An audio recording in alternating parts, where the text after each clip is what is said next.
Vaz, eu quero falar com você sobre alta de juros na Europa, mas eu não posso deixar de fazer uma pergunta, né, antes desse fato como um todo que a gente está acompanhando. Não há nenhuma informação ainda oficial, só se sabe aí de uma preocupação em relação à Rainha Elizabeth, mas a gente tem visto, né, a Liz Truss assumiu aí recentemente com um grande desafio pela frente também, em, né, trazer aí o Reino Unido para dentro, né, do crescimento, para tentar ajudar aí a conter a inflação. Inclusive hoje ela ia anunciar aí um plano até de governo para ajudar num subsídio em relação à elevação do preço do gás por lá. O Reino Unido que tem enfrentado, como teve o Brexit, mas eu acabei falando até agora há pouco com o Alex André, os problemas são muito parecidos como o do bloco como um todo, enfrentando grande inflação. A gente sabe que essa situação com a Rainha Elizabeth é muito mais protocolar, institucional, mas eu queria entender a sua visão, né? O quanto realmente esse tipo de notícia, o mundo ali, né, principalmente as autoridades hoje já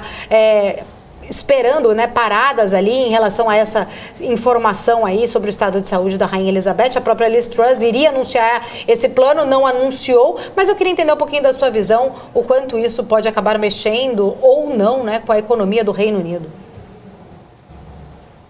Veja, a Rainha Elizabeth é um símbolo monárquico, e como o professor acabou de comentar, serão 12 dias de luto e provavelmente nada vai ser anunciado. Agora, que isso pode impactar os mercados, talvez exista um certo respeito, mas depois de algum tempo, proclamado o príncipe Charles, agora o rei Charles, como quer que valha, é muito provável que a primeira-ministra agora, Liz Truss, solte os comunicados de subsidiar a energia. Que aí tem um problema que não é só em relação ao Reino Unido, em relação à Europa inteira.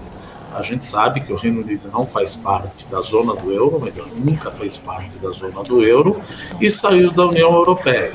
Mas, de alguma maneira, também depende do gás russo.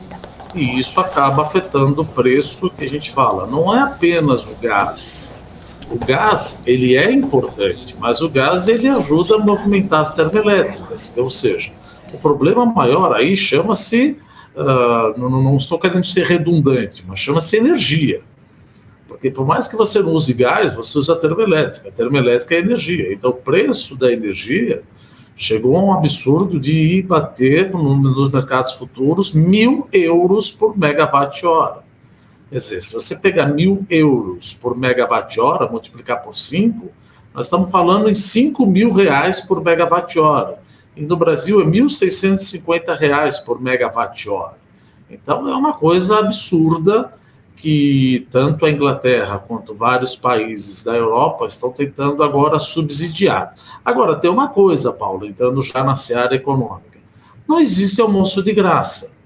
Não existe almoço de graça. Se você for subsidiar isso daí, você tem, claro, um fundo aí desde a época do Covid, se eu não me engano, de mais ou menos, até anotei aqui, deixa eu ver quanto que é o fundo, de 807 bilhões de euros que pode ajudar nesse subsídio.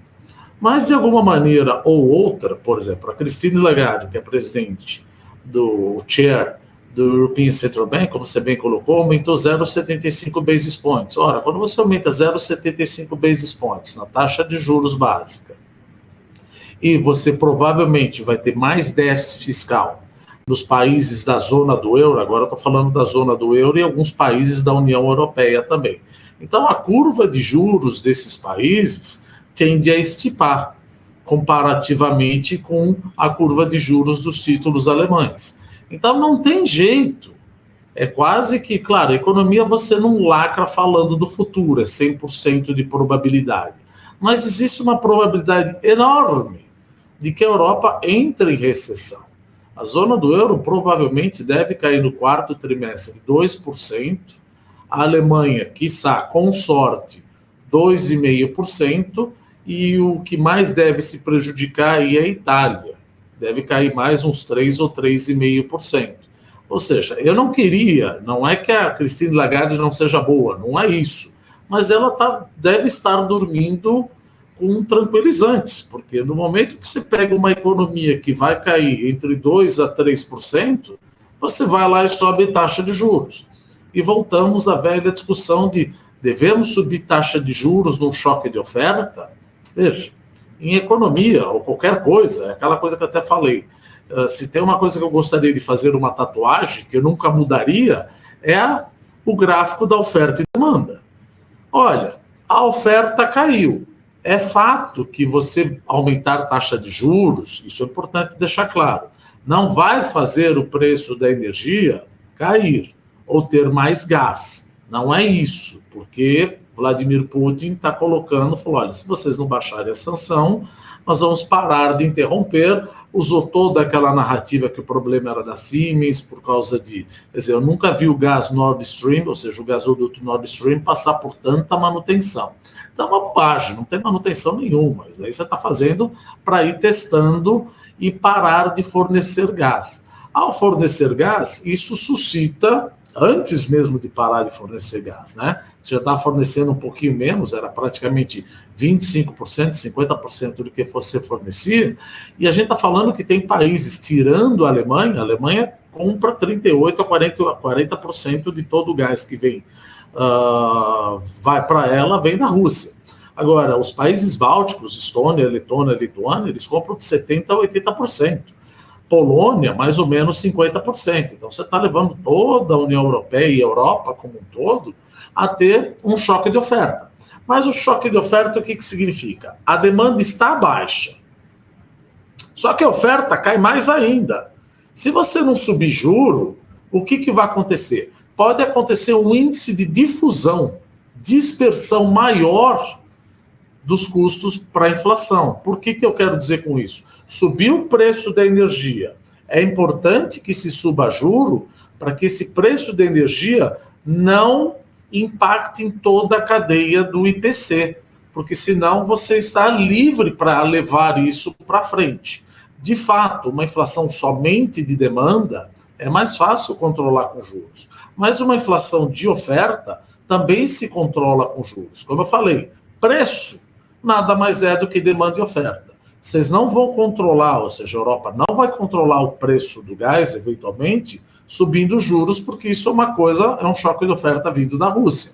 Mas você controla a possibilidade, como a gente fala, do pass-through, da repassagem, de repassar esse aumento do preço de gás para todos os preços, salários e serviços.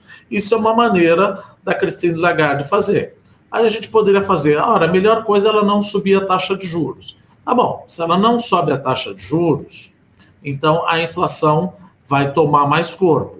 A inflação toma mais corpo, e aí os governos, falando do tesouro, os tesouros particulares de cada governo, vai querer dar subsídio, principalmente para as famílias menos abastadas. Então os juros não precisam subir, os juros vão ser subidos pela curva de juros. Então a recessão, ou ela vem, ou o controle inflacionário, que ele está fazendo, é uma coisa terrível, paciência. É como eu disse, eu não queria ser Christine Lagarde, eu preferia, se tiver um posto aqui, um posto tenebroso para ela, coitada, é subir taxa de juros num PIB caindo 3%, mas é o que você tem como Banco Central. Então, o Banco Central, você precisa controlar a inflação e você precisa diminuir a demanda aquém da oferta, porque senão isso acaba repassando para todo mundo.